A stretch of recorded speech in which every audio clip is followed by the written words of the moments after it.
প্রায় 4.5 লক্ষ ভোটার তাদের ভোটাধিকার প্রয়োগ করবেন। 18 জন নির্বাহী ম্যাজিস্ট্রেট নিয়োজিত থাকবে যাতে আচরণবিধি লঙ্ঘিত না হয়। 9 এপ্রিল বগুড়া 6-0 আসনে জাতীয় সংসদের নির্বাচন অনুষ্ঠিত হবে। এই নির্বাচনে 150টা ভোট কেন্দ্র এবং একটি ভোট কেন্দ্র পোস্টাল ভোট কেন্দ্র আছে। এই 151টি ভোট কেন্দ্রে প্রায় 4.5 লক্ষ ভোটার তাদের ভোটাধিকার প্রয়োগ করবেন। ভোটাররা যাতে নির্বিঘ্নে নির্ভয়ে ভোট কেন্দ্রে আসতে পারে এবং ভোট দিয়ে নিরাপদে বাড়ি ফিরতে পারে, সেজন্য আমাদের পর্যাপ্ত আইন শৃঙ্খলা বাহিনী নিয়োজিত থাকবে। বাংলাদেশ পুলিশের মোবাইল টিম, স্ট্রাইকিং ফোর্স এবং অন্যান্য টিম নিয়োজিত থাকবে।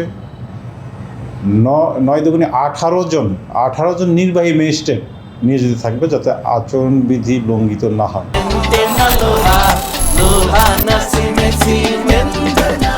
এছাড়াও 2 জন জুডিশিয়াল ম্যাজিস্ট্রেট নিয়োজিত থাকবে, তারা সামারি ট্রায়াল করবে। যদিও কোথাও সংক্ষিপ্ত বিচার কার্য পরিচালনা করতে হয়, তারা তাৎক্ষণিক বিচার কার্য পরিচালিত করবে। বিজেপির 8 প্লাটুন বিজেপি নিয়োজিত থাকবে।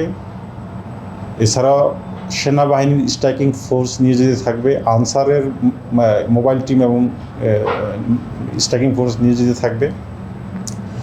এছাড়া বাংলাদেশ নির্বাচন কমিশনের 18 জন নিজস্ব নির্বাচন কর্মকর্তা, সিনিয়র নির্বাচন কর্মকর্তা এই নির্বাচনটাকে নিবিড়ভাবে পর্যবেক্ষণ করবে। প্রতিটা কেন্দ্রে তারা যাবে, যদি আইন শৃঙ্খলার কোনো নির্বাচনী আচরণবিধি, নির্বাচনী বিধি বা আইন বহির্ভূত কোনো কর্মকাণ্ড তারা সুচারুভাবে দেখবে।